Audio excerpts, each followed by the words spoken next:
नमस्कार दोस्तों, आप सभी का स्वागत है हमारे यू जैसा कि आप सभी को पता है कि नॉर्मलाइजेशन की प्रक्रिया पटवारी एग्जाम के लिए लागू हो चुकी है ऑलरेडी। तो जो नॉर्मलाइजेशन की जो सूचना बोर्ड ने जारी की थी, तो उससे कई सारे स्टूडेंट हैं, पटवारी के ऐसे बहुत सारे कैंडिडेट हैं, जो बहुत खुश हैं इस जो नोटिफिकेशन जारी हुआ था उससे। लेकिन कुछ ऐसे विद्यार्थी भी हैं, इनको बहुत सारा तनाव भी हो रहा है, परेशानी भी हो रही है और उनको अजीब सा भी लग रहा है कि नॉर्मलाइजेशन की प्रक्रिया होनी चाहिए या नहीं होनी चाहिए, है ना? और वो विद्यार्थी या वो कैंडिडेट जिन्होंने अच्छी तैयारी करी है और उनके आज अगर ऑफिशियल आंसर की के मैच करने के साथ उनके नंबर अच्छे दिख रहे हैं, अच्छे बन रहे हैं, तो उनके भी मन में एक मायूसी रहती है कि अगर नॉर्मलाइजेशन से अगर जो रिजल्ट आएगा, तो उससे क्या मेरा इफ़ेक्ट होगा? अगर होगा तो कितना होगा? या मेरा जो नंबर बने हैं वो उस स्कोर से नीचे चले जाएँगे या नीचे जो स्कोर वाले विद्यार्थी है, जो कम रेंज वाले हैं, कम अच्छी तैयारी करके आए थे, वो स्टूडेंट जो क्या पता हमारे इक्वल में आके खड़े हो जाएँ, तो ऐसा हो सकता है नॉर्मलाइजेशन से, तो उनको इस तरह के भी दिमाग में ख़्याल आते रहते हैं। और अभी हम अगर किससे भी पूछते हैं पटवारी कैंडिडेट से, तो वो यही कहेंगे कि मेरी शिफ्ट है जो हार्ड है। तो अब ये डिसाइड करना थोड़ा मुश्किल हो रहा है, कठिन हो रहा है कि कौन-सी टाइम की शिफ्ट है जो हार्ड गई थी और कौन-सी टाइम की ईज़ी गई थी। तो मैं इस वीडियो के थ्रू आज आपको दिखाऊँगा कि कौन-सी हार्ड है और कौन-सी ईज़ी है और इस वीडियो के देखने के बाद आपके जो दिमाग में अगर कोई ख़्याल होंगे अलग तरीके के या गलत, तो वो आपके दिमाग में नहीं रहेंगे। ये हम श्योर हैं।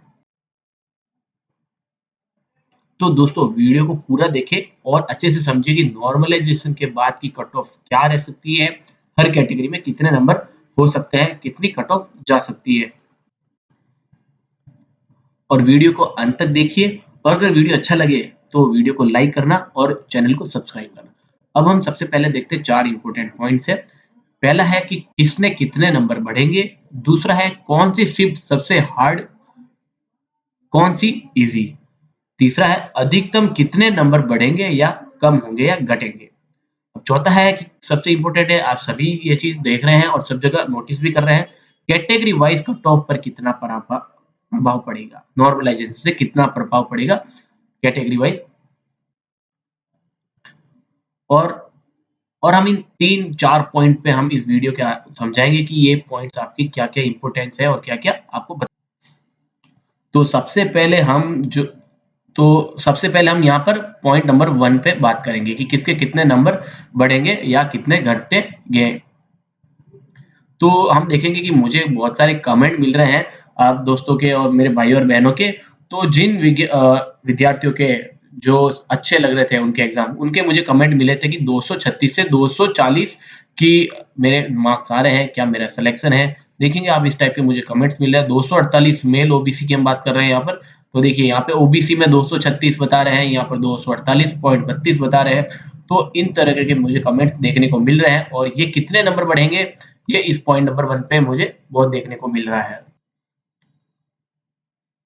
तो इन विद्यार्थियों के जो इतने अच्छे नंबर बन रहे हैं, तो इन विद्यार्थियों के मन में एक भ्रम पैदा हो रहा है कि क्या मेरे किसके कितने नंबर बढ़ेंगे? क्या मेरे बढ़ेंगे या घटेंगे? कितना प्रभाव पड़ेगा नॉर्मलाइजेशन से?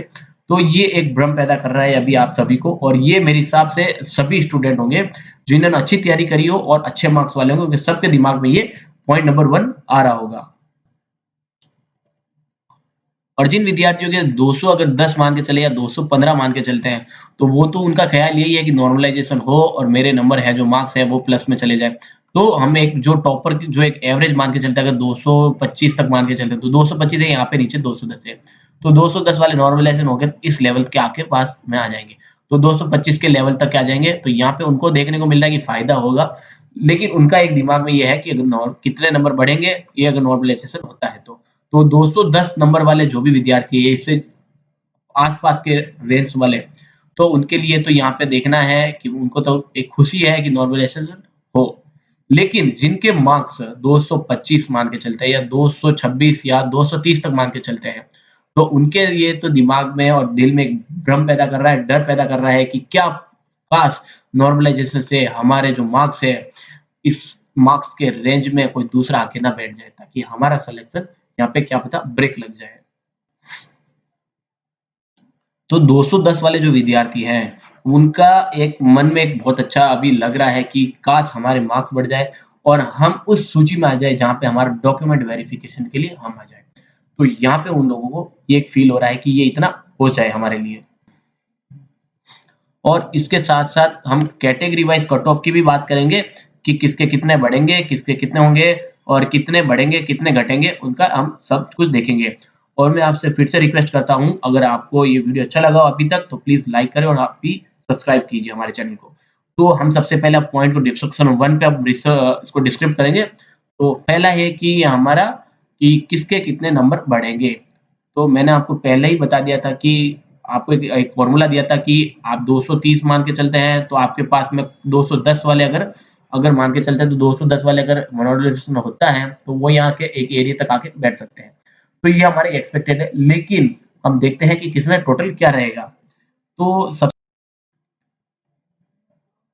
तो सबसे ज़्यादा हमें ये देखने को मिल रहा है कि 23 तारीख को जो एग्ज़ाम हुआ था, 23 अक्टूबर को 23 अक्टूबर को जो एग्ज़ाम हुआ था, उन दोस्तों को लग रहा है कि वो बहुत हार्ड थी। मतलब वो कई मेरे को ऐसे कमेंट मिल रहा है कि हार्ड थी, कोई बोल रहा है बहुत हार्ड थी। मतलब अलग-अलग कमेंट मिल रहा है, लेकिन उनका कहने का मतलब एक ही है कि 23 में जो फर्स्ट शिफ्ट थी, उनका वही कहने का मतलब कि फर्स्ट शिफ्ट ही हार्ड थी। बाकी जो शिफ्ट थी, वो सब ईज़ी थी, लेकिन सिर्फ़ एक फर्स्ट शिफ्ट ही थी जो वो हार्ड थी। ये उन सबका कहना है कि फर्स्ट शिफ्ट ओनली हार्ड। और बोर्ड द्वारा नॉर्मलाइज़ेशन जो होगा, उसमें किसी भी प्रकार का कोई फीलिंग या इमोशनल नहीं होगा दोस्तों। आप इस चीज़ का ज़रूर ध्यान रखें, किसी भी प्रकार का इमोशनल नहीं होगा, इमोशंस नहीं होंगे और ना ही किसी प्रकार की फीलिंग होगी। तो उसके बेस पे ही आपका ये पटवारी का जो है वो रिज़ल्ट जारी होगा। क्योंकि यहाँ पर उनको इमोशनल और आपके फीलिंग से नहीं, उनको स्टूडेंट की मेहनत पे ध्यान देना है, ना कि फीलिंग और आपके इमोशनल से।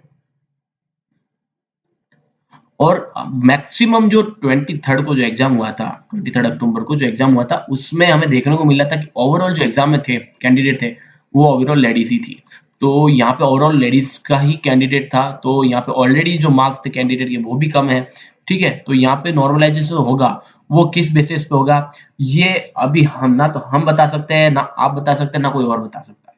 ये सिर्फ़ बोर्ड ही बता पाएगा और बोर्ड ही डिसाइड करेगा कि किस बेसिस पे क्या मतलब फ़ॉर्मूला यूज़ करेंगे और कितने नंबर बढ़ेंगे या घटेंगे।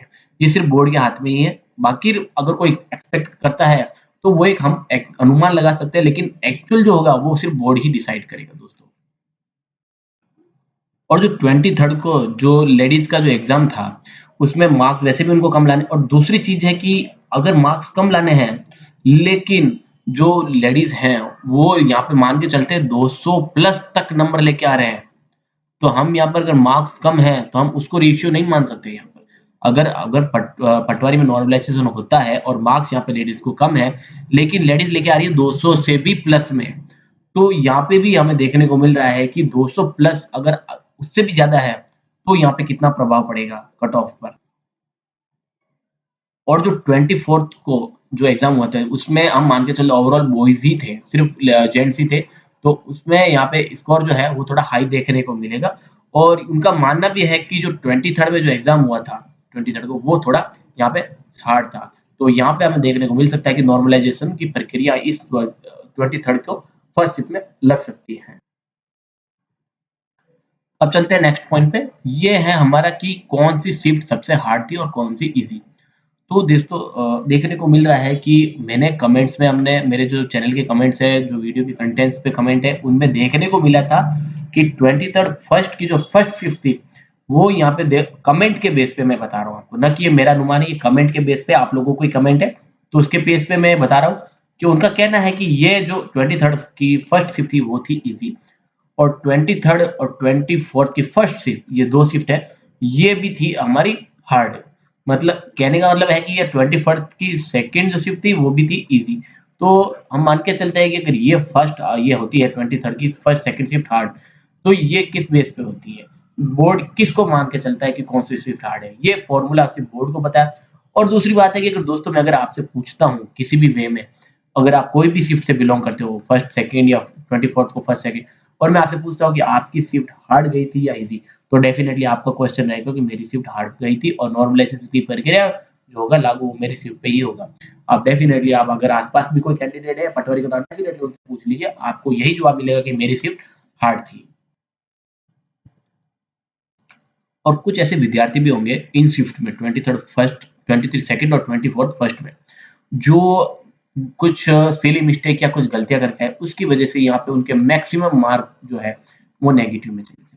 तो उनके दिमाग में क्या रहेगा कि जो मेरी शिफ्ट है वो है डेफिनिटली हार्ड थी और मेरे नेगेटिव, उनको ये नहीं दिमाग कि मेरे नेगेटिव हुए मार्क्स, बस मेरे हार्ड थी उसकी वजह से मेरे नेगेटिव चले गए। मैंने तो सही करके आया था लेकिन मेरे मार्क्स लेस हो गए। मेरे यहाँ पर जो नॉर्मलाइजेशन था उसका मेरे पे कोई प्रभाव नहीं पड़ा, बल्कि उसका उल्टा प्रभाव पड़ा है। मतलब उनके दिमाग में ऐसा ख्याल भी आया।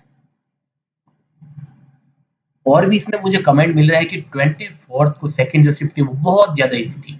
दोस्तों ईज़ी नहीं थी, एवरेज रहता है। बोर्ड ने पहले ही बोल दिया था कि हम जो चारों शिफ्ट में एग्ज़ाम करेंगे, वो समान रहेंगे, इक्वल रहेंगे, किसी भी प्रकार का डिफरेंस नहीं रहेगा। लेकिन जो 24th को सेकंड शिफ्ट था, उनको एक ही फ़ायदा हुआ था कि उनको एक तो पैटर्न पता चल गया। तो पैटर्न पता चलने से आप देखेंगे, पैटर्न पता चल गया तो कोई एक दिन में आप 30 मार्क का नहीं है जो हम एकदम से पढ़ लेंगे या सारा सब कुछ एकदम रट लेंगे। चाणक्य तो है नहीं, है ना? तो ऐसा ऐसा डेफिनिटली नहीं होगा, पैटर्न पता चलने से कुछ नहीं होगा। लेकिन पैटर्न पता चलने से सिर्फ ये हुआ है कि उनका जो कॉन्फिडेंस लेवल था, है ना? वो उनका सिर्फ यहाँ पे बढ़ गया। यहाँ पे सिर्फ कॉन्फिडेंस लेवल बढ़ा है 24th को सेकंड शिफ्ट वालों का। ना कि उनके एग्ज़ाम उन्होंने एक ही रात में मतलब जी-जान लगा के तैयारी कर ली, ऐसा कुछ नहीं है दोस्तों। सिर्फ कॉन्फिडेंस लेवल वहाँ पे उनका हाई हुआ है।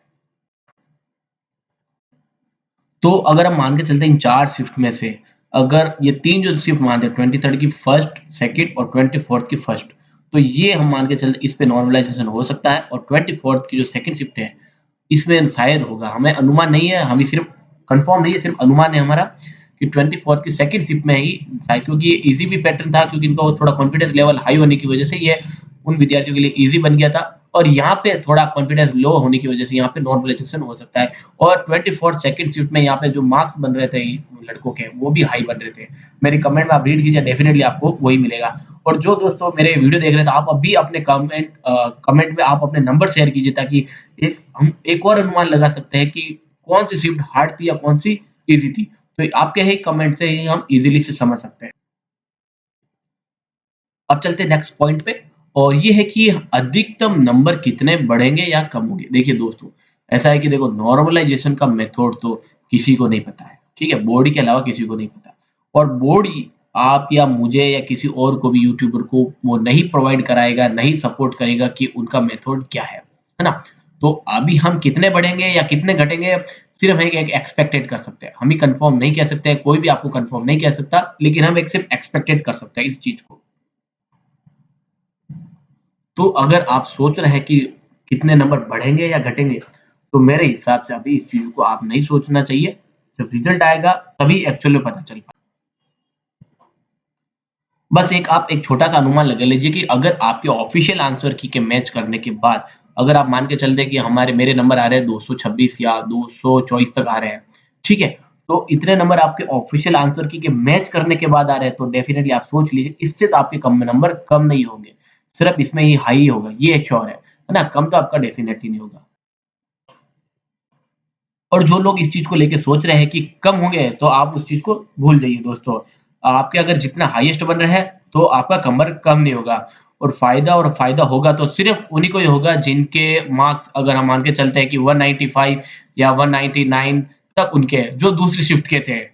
तो यहाँ पर 226 या 224 वालों को किसी भी प्रकार का परेशानी लेने की ज़रूरत नहीं है। तो जो कट ऑफ जो होगा, वो यहाँ पर अगर जिन शिफ्ट है 195, 199, वो उन लोगों पे होगा, ना कि यहाँ पर। तो सिर्फ़ फ़ायदा इन लोगों को होगा, ना कि यहाँ पर। उनका तो यहाँ पर फिक्स हो गया, क्योंकि इससे ज़्यादा बढ़ेंगे नहीं। ठीक है दोस्तों? और कम किसी के होंगे नहीं, अगर इतने नंबर आपके आ रहे हैं तो। बस आप अगर नेसेसरी आप वीडियो में कमेंट देख के आप परेशान ना हो जाए, बस आप अगर इतने बन रहे हैं तो आप अपने आप को एक सेफ ज़ोन में मान लीजिए। आप डेफ़िनिटली आप सेफ है, आपका भी यहाँ पे होगा ही होगा। और कुछ ऐसे विद्यार्थी भी हैं जो नॉर्मलाइज़ेशन का न्यूज़ सुनने के बाद बहुत घबरा रहे हैं, है ना? तो उनका भी ख़्याल है कि नॉर्मलाइज़ेशन की न्यूज़ सुनने के बाद कि 226 बन रहे हैं, कम हो जाएँगे, है ना? तो ऐसा आपने कुछ भी मत सोचिए दोस्तों। और जिनके विद्यार्थियों के कम नंबर बन रहे हैं, और मैं आपको एक चीज़ बता देता हूँ कि अगर आप इस चैनल पे नए हैं, तो अभी आप चैनल को सब्सक्राइब कर दिए। हम आपको महत्वपूर्ण जानकारी लेके आ रहे हैं इस चैनल के थ्रू, इस वीडियो के थ्रू। तो आपको ये बहुत ज़रूरी है आपके लाइफ़ के लिए, क्योंकि आपके बहुत मतलब मेहनत लगी है आपकी इस पढ़ाई में। तो इन चीज़ों की आप ज़रूर ध्यान रखिए। अब सबसे पहले हम बात करते हैं, पॉइंट नंबर 4 पे है कि अधिक कट ऑफ पर क्या प्रभाव पड़ेगा, नॉर्मलाइजेशन से कट ऑफ पर क्या पड़ेगा, आपकी नॉर्मलाइजेशन से कट ऑफ है वो कम जाएगी या आपके हाई जाएगी। तो ये चीज एक डिफरेंस है। तो जिनके यहाँ पे देखेंगे जिनके नंबर कम है उनके यहाँ पे बढ़ेंगे, और जिनके अगर मान के चलते 225 है या 226 है तो उनके आप डेफिनेटली मान लीजिए आपके नहीं बढ़ेंगे। तो आप डेफिनेटली सोचिए कि कट ऑफ जो प्रभाव पड़ेगा वो किस पे पड़ेगा, आप समझ सकते हैं। ठीक है, तो अब हम मान लेते हैं कि जो पहले की जो हमारी कट ऑफ थी, जो हमने पहले बताया था, उसमें नॉर्मलाइजेशन के बाद वो कट ऑफ थोड़ी यहाँ पे कम रह सकती है, कट ऑफ यहाँ पर कम देखने को मिल सकती है। लेकिन अब कम जाने का क्या अर्थ है, कम जाने का अर्थ ये है कि कट ऑफ तो वैसे कम नहीं जाएगी, लेकिन इसमें दो चीजें काम करेगी।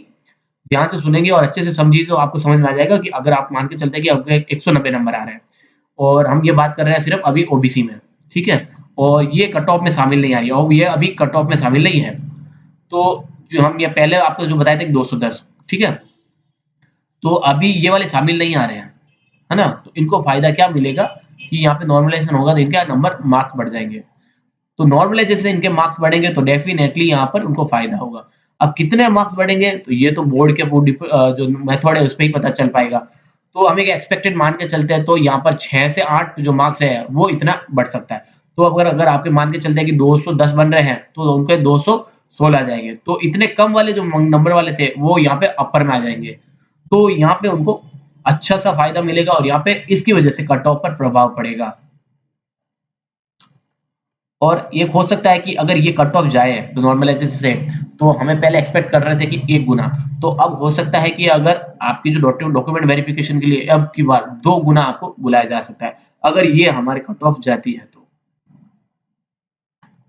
और इसमें सबसे खास चीज बात ये है कि जितने अगर आपके 2 गुना बुलाते हैं तो आपको यहाँ पे ज्यादा फायदा देखने को मिलेगा। 1 गुना बुलाते हैं तो ठीक है फायदा है लेकिन इतना नहीं है, लेकिन 2 गुना बुलाते हैं तो आपको इसको बहुत ज्यादा मुनाफा होने वाला है कि। और जैसा कि आप सभी को पता है कि जो रिजल्ट में है वो थोड़ी देरी हो सकती है, और ये मान के चलते हैं कि हर रिजल्ट में देरी होती है, बट इस बार भी देरी हो रही है। और जो रीट और एसआई का है ना, और रीट और एसआई के जो रिजल्ट है, सॉरी जो रीट और एसआई का जो रिजल्ट है अगर वो पटवारी से पहले आ जाता है तो यहाँ पे सबसे बहुत मतलब हेल्पफुल रहेगा उन लोगों के लिए, क्योंकि देखिए पटवारी और रीट, जो रीट के अगर अगर चले जाएंगे, सपोज आप मान के चलते हैं कि अगर रीट ज्वाइन कर लेते हैं एसआई ज्वाइन कर लेते हैं, तो वो लोग क्या करेंगे, इस वैकेंसी को छोड़ के, इस जॉब को छोड़ के वो क्या करेंगे, यहाँ पे पटवार में एंटर हो जाएंगे, पटवार में घुस जाएंगे, तो वापस इनके खाली स्पेस हो जाएगा, यहाँ पे ब्लैंक स्पेस हो जाएगा, है ना। तो बेटर रहेगा कि उनके लिए पहले ही अपना जो ये पटवारी का रिजल्ट है वो, तो उससे बोर्ड को ज्यादा बहुत ज्यादा मुनाफा होने वाला है।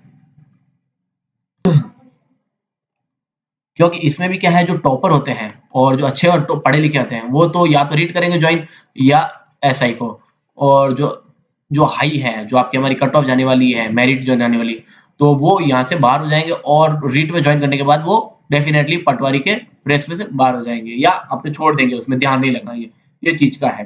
तो कई सारे ऐसे स्टूडेंट भी है जो रीट और एसआई में भी डायरेक्टली ज्वाइन कर सकते हैं, तो इनका फायदा भी हमें यहाँ पे। और अगर हम रिजल्ट की बात करते हैं तो हम एक्सपेक्टेड मान के चलते थोड़ा डिले होगा, तो ये हम जनवरी के फर्स्ट वीक मान के चलिए, 2022 फर्स्ट वीक या सेकंड वीक। तो जो पहले रिजल्ट तैयार किया था वो नॉर्मलाइजेशन का नहीं था, लेकिन अब नॉर्मलाइजेशन की जारी हो रहा है, तो यहाँ पे कुछ हमें थोड़ा देखने को मिल सकता है, रिजल्ट जो हो रहा है वो डिक्लेयर होने में थोड़ा सा डिले हो सकता है। अब चलते हैं कट ऑफ के आंकड़ों की ओर और देखते हैं। तो यहाँ पे हम बात करेंगे फाइनल कट ऑफ, ठीक है, फाइनल कट ऑफ में ये हम सिर्फ मेल कैंडिडेट की बात कर रहे हैं, फीमेल की भी बताएंगे आपको थोड़ी देर में। तो जनरल की जो आ जाएगी, जनरल कैटेगरी की जो कट ऑफ जाने वाली है वो 208 से 211, ये हम बता रहे हैं नॉर्मलाइजेशन के बाद की। आप मान के चलिए अगर इतने मार्क्स हैं तो आप अपने आप को सेफ मान लीजिए, ठीक है। और ओबीसी में 205 से 208, ईडब्ल्यूएस में 200 से 203, एमबीसी में यहाँ पर देखिए एमबीसी में 5% रिजर्वेशन कोटा है और ईडब्ल्यूएस में 10% रिजर्वेशन कोटा है। तो एमबीसी में 5% रिजर्वेशन कोटा के साथ यहाँ पे 198 से 200 की कट ऑफ, और एससी में 183 से 186 की कट ऑफ, और एसटी में 177 से 181 की कट ऑफ हमें देखने को मिल सकती है। अगर देखिए अगर आपके इतने मार्क्स बन रहे हैं, ये जो लोअर वैल्यू है, अगर इतने मार्क्स आपके हर कैटेगरी में बन रहे हैं तो आप अपने आप को सेफ मान लीजिए, ठीक है। और अगर इतने अगर मार्क्स जो अपर वैल्यू है, अगर इसमें भी आपके +1 या +2 बन रहे हैं तो आप अपने आप को 100% श्योर मान लीजिए कि आपका यहाँ पे डेफिनेटली सिलेक्शन होगा, है ना। ये हम देखिए आपको फिर से बता रहे हैं, जो कट ऑफ है वो एक्सपेक्टेड कट ऑफ है, जो फाइनल होगा वो बोर्ड डिसाइड करेगा, ठीक है? हम ये सिर्फ अनुमान लगा सकते हैं, ठीक है दोस्तों? अब चलते हैं हम एक फीमेल कैटेगरी और फीमेल कैंडिडेट्स की क्या जाती है कट ऑफ, उसकी बात कर लेते हैं। ये देखिए फाइनल कट ऑफ फीमेल के लिए जनरल में 185 से 188 की भी जा रही है, ओबीसी में 183 से 185 की जा सकती है, ईडब्ल्यूएस में यहाँ पे 10% रिजर्वेशन कोटा है, तो यहाँ पे 178 से 182, एससी में 155 से 158 और एसटी में 152 से 155 की कट ऑफ हमें देखने को मिल सकती है दोस्तों। तो यहाँ पे देखिए जिन लेसर वैल्यू है तो वो अपने आप को सेफ मान लीजिए, और अगर हायर वैल्यू है इसमें भी +1 या +2 आ रहे हैं आपके, तो आपको 100% श्योर हो जाएगी आपका यहाँ पे सिलेक्शन निश्चित है दोस्तों। ये आप इस चीज़ का ज़रूर ध्यान रखिए। अगर आपके अपर वैल्यू में भी अगर आपके नंबर बन रहे हैं दोनों में मेल और फीमेल के लिए, तो अभी से ही आप डॉक्यूमेंट की तैयारी कर लीजिए ना, क्योंकि डॉक्यूमेंट वेरिफिकेशन के टाइम फिर आपको इन चीज़ों की भाग-दौड़ ना करना पड़े। और डीवी में सबसे ज़्यादा ध्यान रखिए क्योंकि डॉक्यूमेंट जो वेरिफिकेशन होता है उस वक़्त फिर आपके लिए लफड़ा हो सकता है। 1 या 2 डॉक्यूमेंट की वजह से फिर आपकी जो मेहनत होती है हज़ारों जो सालों की मेहनत होती है, उन पे बिल्कुल मैं नहीं चाहूँगा कि वो वर्ड बोलूँ, लेकिन आप समझ रहे हैं ना? तो आप ज़रूर ध्यान रखिए कि इन चीज़ों का ज़रूर ध्यान रखिए। अभी से ही अगर आपके डॉक्यूमेंट पेंडिंग है तो अभी भी आप डीवी के लिए तैयार हो जाए पहले से ही, अगर इतने अपर वैल्यू के नंबर आपके बन रहे हैं तो। आप सभी अपने जो भी मेरा ये वीडियो देख रहे हैं, उन सभी विद्यार्थियों से मैं निवेदन करता हूँ कि आप अपने नंबर कमेंट बॉक्स में ज़रूर शेयर कीजिए, या आप मुझसे सवाल पूछ सकते हैं, डेफ़िनेटली आपको रिवर्ट मिलेगा। मैं जैसे ही आपके कमेंट को रीड करूँगा या पढ़ूँगा, तब मैं आपको डेफ़िनेटली रिवर्ट करूँगा, या उस पे कुछ वीडियो बनना चाहिए तो मैं वीडियो बना के आपके सामने ज़रूर रखूँगा, है ना? तो अगर आप मुझे अगर कमेंट शेयर करते हैं, तो मुझे एक अनुमान लग जाएगा और उस अनुमान के बेस पे हम ये मान सकते हैं कि कट ऑफ क्या जा सकती है, नॉर्मलाइज़ेशन के बाद की, अगर कौन सी शिफ्ट हार्ड हो सकती है, तो उसपे भी हम एक अनुमान लगा सकते हैं, है ना दोस्तों? तो आपके कमेंट भी हमें बहुत ज़रूरत है, उन चीज़ों का भी आप ज़रूर ध्यान रखिए। और दोस्तों मेरे द्वारा अगर आपको दी हुई कट ऑफ की जानकारी आपको अभी तक अच्छी लगी हो, तो प्लीज़ वीडियो को लाइक करें और चैनल को सब्सक्राइब करें। थैंक यू वेरी मच दोस्तों।